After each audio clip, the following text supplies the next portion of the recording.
Okay. Hey guys, thanks for joining me. This is Michael from Conversations with a Recovering Loan Officer. And today I'm joined by a longtime member of our platform, Pre-Approve Me, Anna Kara. How are you? I'm very good. How are you? Well, you were so nice to reach out after we did this sort of podcast announcement and volunteer your time. I know how busy you are. You got a lot of, fires in the kitchen. You're dealing with a lot in your business, multiple businesses, and also big family. Thanks for taking the time. Of course. Thank you for having me. Thank you for doing that. Yeah. So before before we started recording here, you were talking to me about your background. Give the listeners just a little bit of information on where you came from and then what you're doing now. I've been in the industry for over 22 years at this point, and I got out of law school just to work because I had to support my family. At the time, I was like 18, 19 years old, and I got hired by a real estate and a mortgage company as a front desk receptionist. Within a few months down the line, I started kind of like a managerial position, and then 6 months and up down the line, I had more transactions on board than any of the loan officers or the realtors there. I just fell in love with the mortgage side of things, and there was a lot of resemblance with my passion, which is law, that I wanted to learn and practice. So every transaction for me became like a game for me, like a puzzle putting together, guidelines, this and that, and how it could go around this and how we can, and every transaction being closed, it was like a success story for me. It's like winning a case for me. That's how I approached it back in the days. So I just fell in love with the process and been able to help out people. So today we are a thriving mortgage company located in the city of Burbank in California. We have different loan officers, realtors. We started doing the real estate portion as well because this past few years I came noticing that there's a need of actual educated realtors out there because majority of them just wing it. They could care less. It's just a commission for them, unfortunately. So decided to open up the real estate portion of it too, so that way we could provide the best quality service to our clients. Do you work collaboratively with those realtors and not double-ended, so to speak, because they're their own real estate agents, they've got their own license and all that stuff, but you guys are trying to keep it in-house to protect your clients' interests and help them through the process? Definitely. And we're not double-ending because we just charge a flat fee, which is just basically per transaction, per services that we provide. There is no split in regards to the commissions and so on like other brokers do. And the reason we do that because I want our agents to be able to get paid well so they understand why they're supposed to, it's their responsibility to give the best service out there, educate themselves and so they could help out the clients in the best way possible. Got it. And so you're kind of working collaboratively. Obviously you own the companies, but you're paying the brokers, the real estate agents on their side, a flat fee per closed transaction. They pay us a flat fee per transaction. Okay, got it. Yeah, that makes sense. We get paid the full commission of it. We just minus our flat fee per transaction. Okay, cool. So back in the beginning, you said that within 6 months, you were kind of like under contract, working with more clients than anyone else in the office. Mm-hmm. I remember when I was in my first 6 months, I think I was just learning guidelines. I was nowhere near that. How did you do it? Like, what actions were you taking to get those transactions on the board? See, one of my biggest actions that I took was cold calling. Okay, and I was not licensed when I even started. The reason I started cold calling because I would be responsible for giving out the leads to the office, like the LOs and the realtors in the office, and then I would collect them. The leads that were called, they wouldn't respond. They would give it back to me so I could give it to my boss. And I was monitoring, trying to figure out what is the mistake that they're making, that these people are not responding to them. And I realized you're calling back in the days. Keep in mind there were no cell phones majority of the time, and a lot of people don't even have cell phone. It was just home phone numbers. And I realized you're calling them at during work hours. Nobody's going to be home. And then you're calling them at dinner time when they just got home. Nobody wants to talk to you. Yeah. So I asked my boss, I'm like, hey, can I try this leads that are returning as negative, so to speak? Can I try calling them? And he's like, you're not licensed. You're not allowed to. I said, but I won't be quoting any rates or any of that stuff. I just want to try just talking to them as an experience. You know what I mean? Just to see what it feels like. And it's like, as long as you don't quote any rates or you don't discuss any mortgage side of things, kind of a deal, that's fine. So I started staying late. I used to work And I'm not kidding you, like 16, 18, 19 hours a day. I'm not kidding when I say this. So that's why when I see all these loan officers nowadays trying to get into business and they're only putting like 4 or 5 hours a day, I'm like, you're not going anywhere. It's not going to be, this is not a part-time job. Let's just put it this way. This is full-time plus overtime, double, triple overtime job, if you want to build your name for yourself. And on top of that, I had another bigger challenge that I needed to overcome. Back in the days, 20 plus years ago, our industry was mainly male dominated industry, and majority of the people in it were like 30 some plus years old and on. You wouldn't see like 20-year-olds in our business, in our industry. So that was another challenge for me. And as a female as well, which I understand that's just the nature of the business. You know what I mean? I never use it as a tool. Oh, I'm a female or this, that's why you're discriminating against me. No, it's just the nature of it. So I took it as whatever it was. And I realized in order for me to get business, in order for me to be above everybody else around me with, my knowledge, my level of education in regards to our product needs to be so high that nobody can play games with me. And that was my focus. That's exactly what I did. I made sure that I studied that thing like there's no tomorrow. There were days that I haven't even slept, but I did what I could and I talked to everybody. The number of no's that I received over those cold calls that I did, I can't even describe to you. That's the best advice that I could have anybody given me is a no. That made me even more wanting this even more, basically. So I put my head down and I focused on it and I studied my product. I studied my guidelines and, got my license and just took off from there. So, I mean, that kind of activity is challenging for most people to motivate themselves to do, right? That's why not everyone cold calls at 8 o'clock at night, 7 o'clock at night after hours. What was it for you that got you there early and leaving late? What was the big reason? Well, my rent was $950 a month. My paycheck at that time was $800 a month. Okay. So that's one of the reasons, because my mom lost everything. Like, she had a manufacturing company. She lost everything. And I had to work to kind of support us.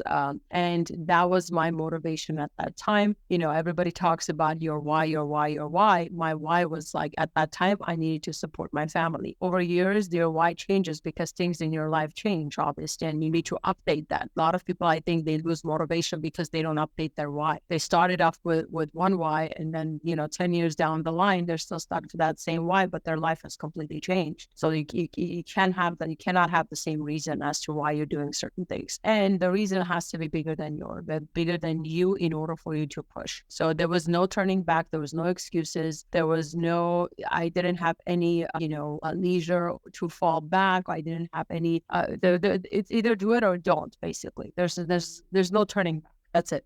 Either you do it or you don't do it.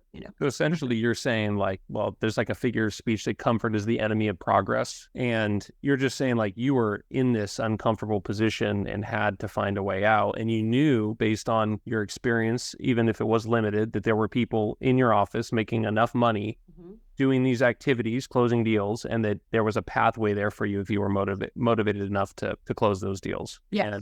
And were you in California at that time as well? Yes. Yeah. I remember I started my my mortgage career in California, and I'm trying to remember the licensing requirements at that time in 2005. It was very limited. It wasn't as strict as it is now. It was very limited. I don't even remember. There's classes that I took, and then there's a little test I think I did. I don't remember. I have had to renew my license so many times. I don't even remember. Because a lot changing. Yeah, totally. Well, that's definitely more of a process now, which is good, right? Because it is, a loan officer's position is one that is tied to great financial risk for the customers. And so when you approach the process today, let's say now you've been 22 years in, you're still going to work every day. You're growing your mortgage company. Like, your why is shifted, I'm assuming. Yes. What is it now? What's your why today? Well, I have 3 beautiful kids. That doesn't get any bigger than that as far as the why goes. And because I have 3 amazing children, I want to make sure that, they are, I'm living this world in a way that one day down the line, when it's time for me to say goodbye, that at least one person will stand up and say that, your mom has changed our lives. So So it's regardless of how financially or where I am financially or how much I need money or I don't need money, even back in the days, I never closed a single transaction for the purpose of making money. It's always been, doing my work with integrity. That's something that I thrive on and something that I'm very proud of that I was able to keep all these years, despite all the ups and downs and challenges in our lives and in our market and just overall in our industry. So that's one of my biggest reasonings as to what I'm doing still today. And that's my why. I want to make sure that I leave a nice little legacy for my children. So down the line, Yeah, that makes a lot of sense. And I think it's really easy. I mean, I know maybe 5 or so years in, I stopped thinking of my clients in the context that was actually altruistic or good for them, right? I was thinking of them as a paycheck. Like, oh, I need to get to 2 million a month. I need to get 3 million a month. Well, no, I need to help another family obtain this financial tool that can set them apart and ahead for the rest of their lives. And when I shifted my mindset from paycheck to helping families, the game completely changed. It's a totally different thing. So you're saying that like when you approach the mortgage process, it's not a paycheck. It's not about stacking coins. It is about helping those people so that when you die, you have people standing up to say like, Anna Cara changed our family's financial future forever. Like it was a game changer. I think that's a huge why. That's an awesome why. And it's also one that never gets old because every single customer you help, it is a complete game changer for them. Do you specialize? I mean, you've been in the industry for a long time now, but do you specialize or continue to push toward working with first timers? I don't. Here's the thing. I just may add a little comment in regards to when you were talking about numbers. If you ask me today how much I've closed last year, this, that, I could never give you a number. I don't count how many millions or billions I've closed. I don't count on that. I count how many lives I have changed, how many new friends I have made. And my focus, I know in our mortgage world, everybody talks about realtors. My focus has never been on realtors.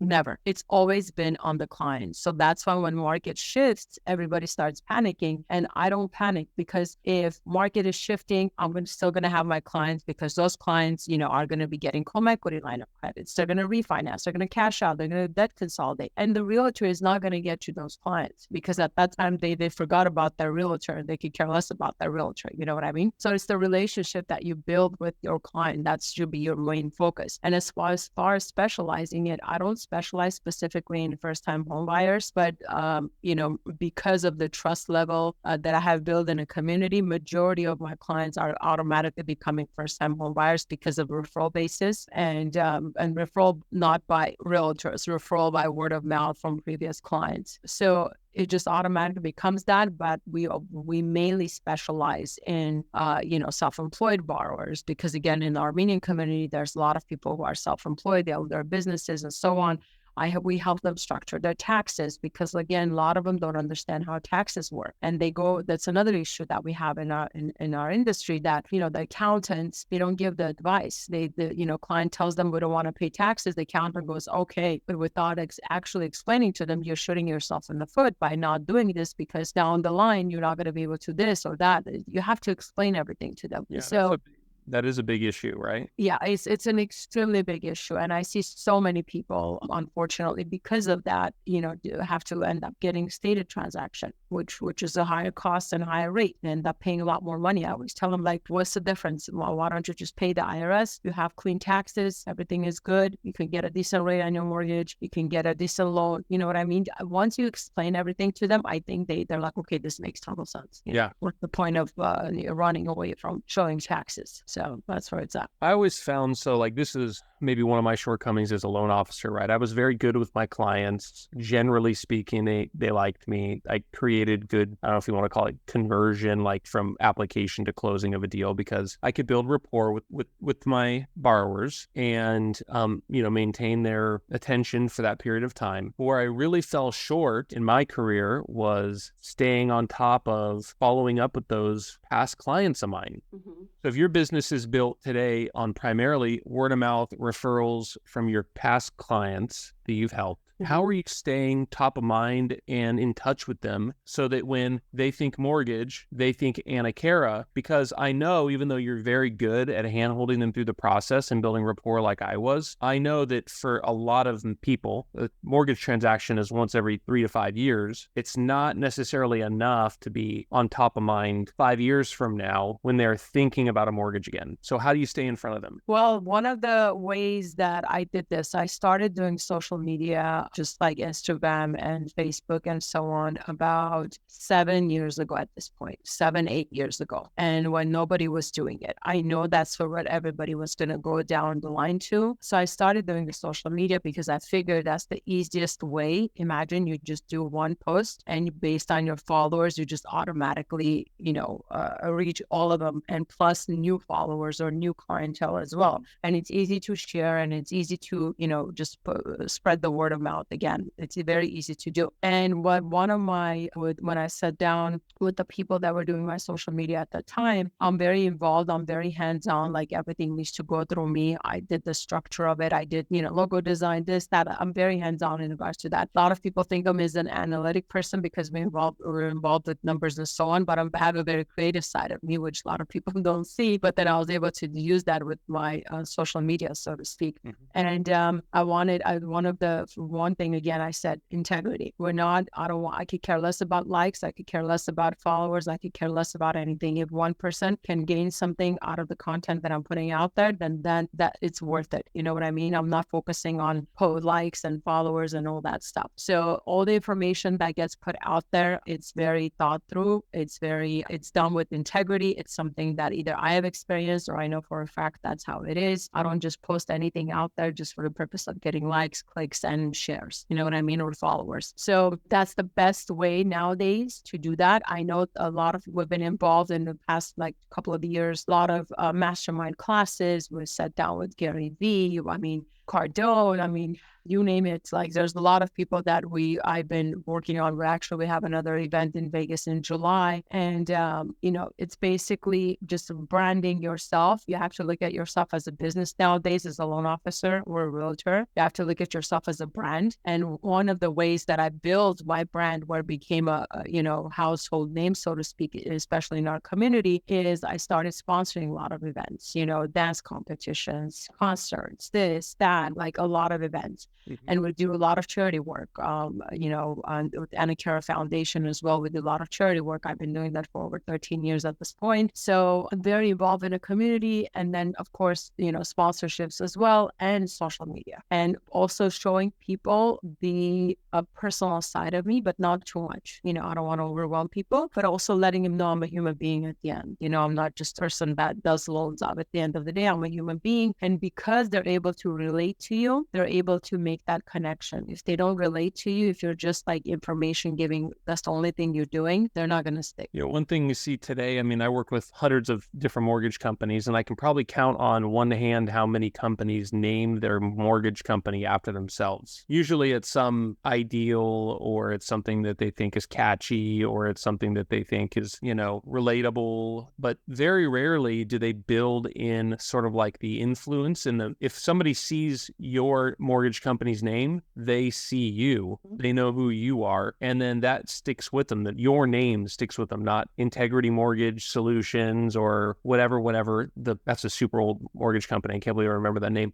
So I think that's actually really smart. If you're building a brand, why not make it something that directly pulls back to you? And was that your thought when you started Anna Cara? And is that what you named it from the beginning? So here's a funny story about this. When I was doing the cold calls back in the days when I first started, my full last name is Karapayan, okay? And there was this older lady, Barbara. Her name was Barbara. And I called her and I was talking to her. And, she's being old soul. She insisted calling me by my last name, and she couldn't pronounce my last name. She would call me Karapetian, all these kinds of names besides my last name. So she said, "Can I call you Miss Cara?" And I said, "Sure." And then she goes, "Anna Cara." And I'm like, "Yeah, sure. Well, that's fine with me." And she's like, "It's very catchy. Stick to it." And then from that point on, when I was calling people, when I would introduce myself, I would say, "This is Anna Cara." And it just kind of stuck. And everybody was like, oh, wow, that's an interesting name. So I legally changed my last name to Kara. So it's not like people are not going to, say that, it's a fake name or any of this stuff. I legally changed my last name to Kara. So, and because everybody kind of knew me as Anna Kara, so what better way to start off, with the branding than just branding myself down the line, because Anna Kara down the line can turn into a lot of other things like the Anna Kara Foundation. So there's a lot of, things you could do with it, so to speak. So that's kind of funny because you named your business first and then you changed your name to the name of the business, even though it was like very close to your name anyways. Yeah, I mean, yes and no. It just happened. Everything just happened simultaneously. So it was not planned specifically to do it that way. It just happened. Yeah. And so do your kids have the Kara name or they have the... No. They have their dad's last name. No.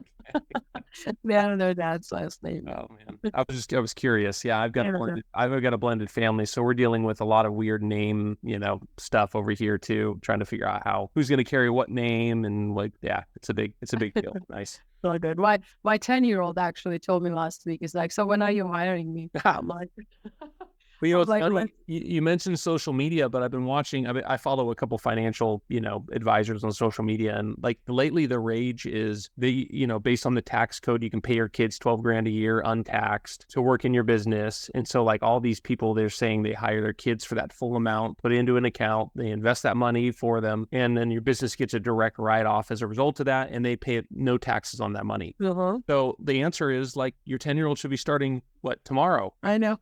I know. I totally know what you mean. And that tax code actually works, but you have to show the income. You can't just just write it off and then God forbid you get audited and all of a sudden the kid doesn't have an account and there's no money being there. So you can't do that. So you mentioned earlier that like CPAs, most of them, right? I'd say like CPAs are just slightly better from an educational and compliance and licensing perspective than realtors, right? It's kind of easy to get into the industry. There's of course requirements in training, but a lot of times when you're working with a CPA, they're maybe not even licensed. They work underneath the CPA and that CPA is reviewing the information. Do you have like a group of CPAs that you like to work with that actually are advocates for their customers? They ask the appropriate questions. I do. And the person that I refer them to is my own CPA. They're a forensic audit CPA.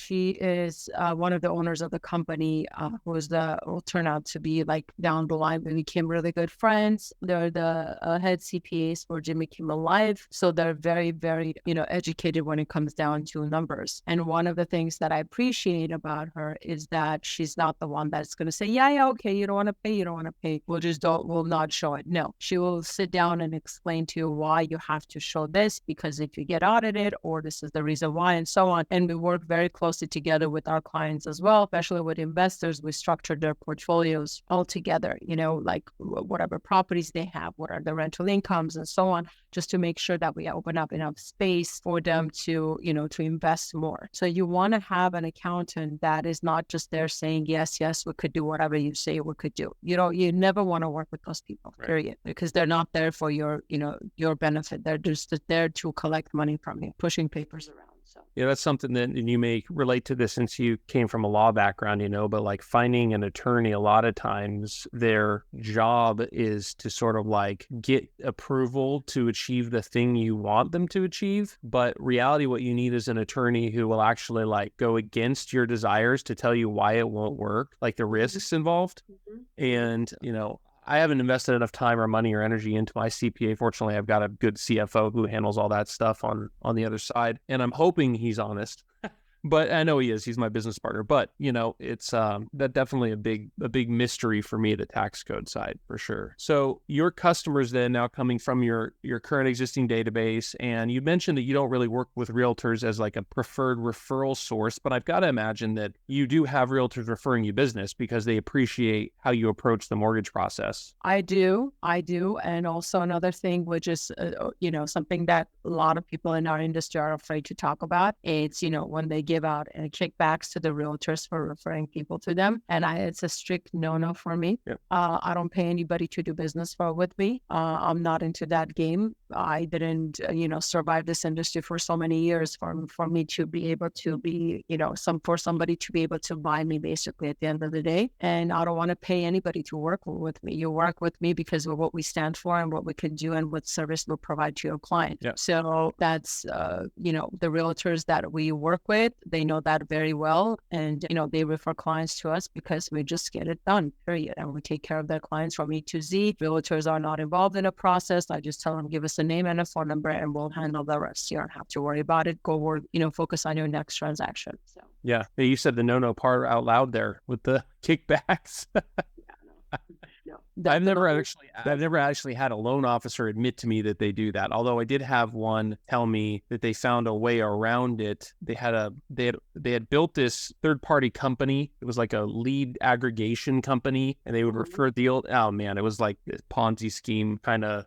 Legally you can, because if you have realtors, you could, if they're under the same brand, you could have, legally there's ways to do it, but they don't get a kick. It's not considered a kickback. It's a little fee that they get paid, like a transaction coordination type of a deal. But again, regardless, not doing it. Yeah, that makes sense. Because it takes so much energy, so much time to provide the best service out there right now to clients and for all this loan process. I'm not going to cut myself short. I'm not going to do that. Yeah. They make more money than we do. Come on, let's be honest.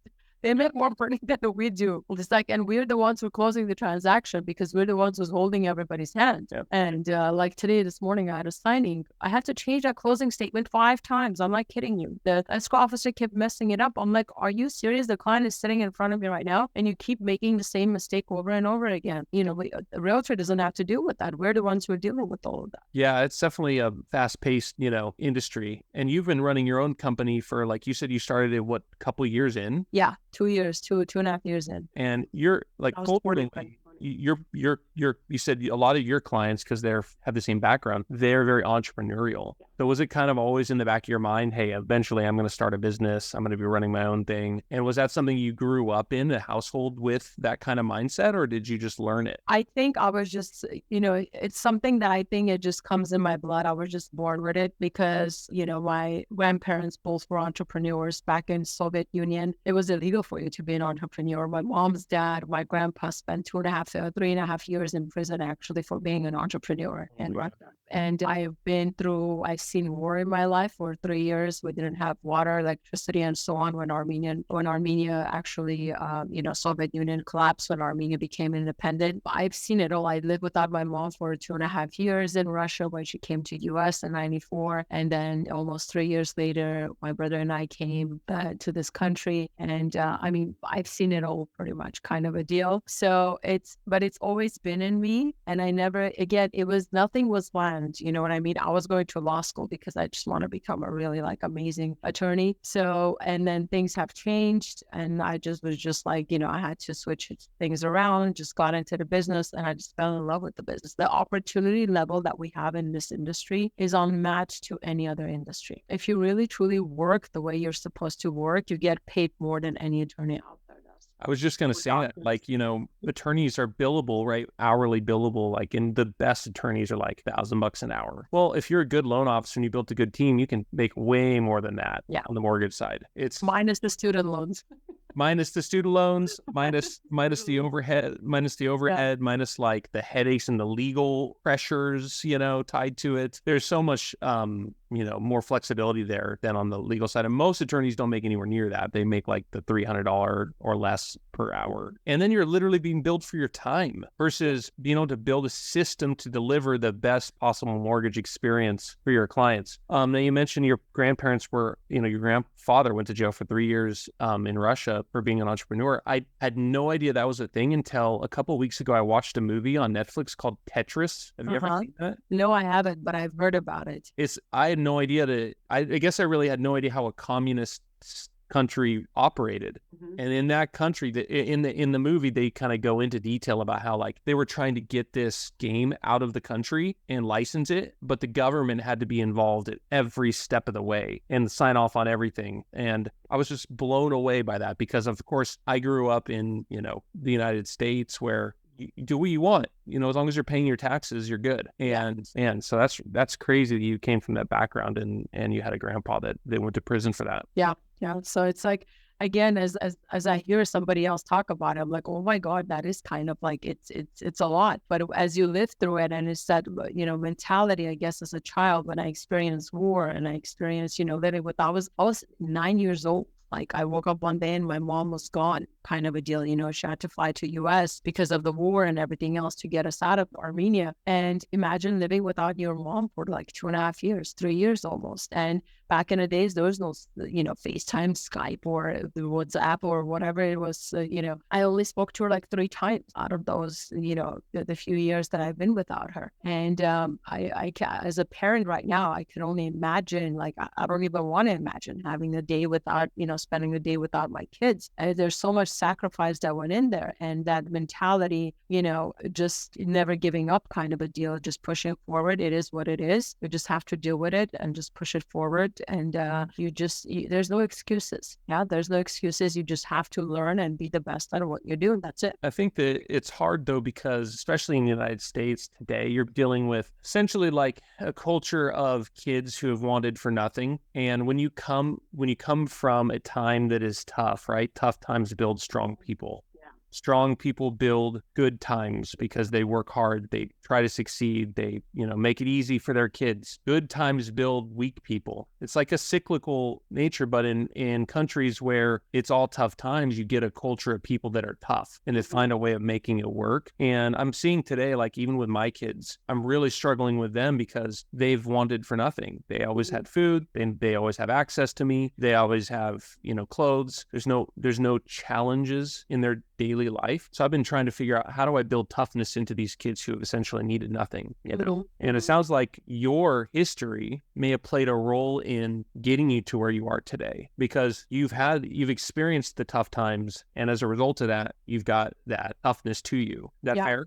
That's 100% fair, without any questions. And it's just who I am. It's not something, just comes and goes. It's just who I am. It's just built in me, and it's just who I am. And as far as kids go, I'm 100% with you. I catch myself a lot as well, spoiling them a little too much. And I always try to like pull back and say, okay, hold on a second. Like, Yana, you're doing too much. You need to pull back. And I try to, as much as possible, just be very, very minimal with them. Yeah, if there's something they want, they have to earn it. They have to work for it. And I make them wait. And I also taught them it's okay to be without me, because as a child, I went through that trauma, just waking up one day being without my mom, without my dad. And I taught them that it's okay if I'm away, if our parents are away, mom and dad are away, it's okay. You know what I mean? You just have to continue living your life. And as long as we know we're all good, we're fine. It's just a time thing. So you don't have to worry about it. Yep. So I try to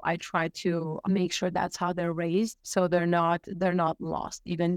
Again, I know they're not going to be able to do things the way I was able to do because of just the, different upbringings, but we, can only hope for the best and just hope that we raise good human beings in today's world. Yeah, for sure. So as far as like back to the mortgage side of it, you said early on you're structured your business currently as like you're mostly a broker, but you're also a correspondent. So you've got some control over the banking and the underwriting process and getting things sort of like funded. What has been your, like, if you were to go back and do things again, what would you change day one? Like, did you have to unroll anything? Did you have to make any changes? Did you build the wrong company structure at first? What could our listeners do better or learn from you so that they didn't have to unwind or change anything later in the game? My struggle personally has always been my processing team. And I think behind any good loan officers, there's even greater processing team. So it was very challenging for me to find that group of people who actually, are able to do the job. But besides doing the job, they're truly honest and good people. Mm-hmm. So one of the biggest mistakes that I made, that I was focused on their resumes more versus on who they actually in reality are as a human being. So the minute I made that switch, I literally over 7-8 months ago, I changed my whole staff. I made the switch from people that, obviously we work for money. We all need money now. Any days, doesn't matter when it is, but we all need money. That's why we work. Otherwise we wouldn't be working. Money is great, but at the same time, as far as who they are as a human being, and if they're willing to grow with you and learn with you, that's what I look at nowadays when I hire somebody. I don't look at how many years of experience experience they had or where they worked or, what kind of shoes they're wearing, basically, kind of a deal. That's not what I'm looking at. So getting true, authentic people around you who truly care for the people that you work with or the clients who understand the business, it's definitely something that my focus would have been shifted. Now, if I went back, it'll be more on hiring good humans versus somebody who has experience. Love it. So hire the people that you want to be surrounded by and train them into the skills that they need to be the best version of themselves in your business, not hire for skill and deal with personality conflicts and differences of opinion and all that stuff. And That's great egos and all that stuff, because they need to understand the company culture. We're here to help others. We're not here to help our own egos. You know what I mean? Egos. We're here to help others. And also, at the end of the day, I always say that in our company, there's a culture that at the end of the day, people are not going to say, Anna's processor messed it up. They're going to say Anna messed it up. Yeah. So please understand, whatever we're doing, and internally we have an amazing workflow structure created as well, which you guys helped us out a couple of years ago with the pre-approved me up. Obviously, we were one of the first, right? As I recall, when we built the whole thing out of scratch as far as our workflow goes and everything else. And, which really helped. We're still not using it 100% like I wanted to, because we constantly new people coming in and changing stuff. It's a learning curve, so to speak, but we'll get to it. We're working on it, so we could maximize it to the fullest, because it's a great, great, great product. Well, speaking of that, last thing before I've got to run to an onboarding for a new member, I'd love to connect with you and your team, kind of get a feedback and take the temperature of where you guys are with the platform, and then also help you guys identify opportunities where you could leverage the system better in your businesses so that you can make the most of it. I'll shoot you an email to my calendar and we can connect. Yeah, let's do that, please. And then we could do more. Maybe we could do training as well. We could have everybody at the office just kind of get together, and we could do a training too. That'll be great. Yeah, that's great. Anna, thank you so much for your time today. Thank you. As always, it's been a pleasure talking to you, and we'll talk soon. Likewise. Thank you so much. All right. Have Take care. Bye. Bye.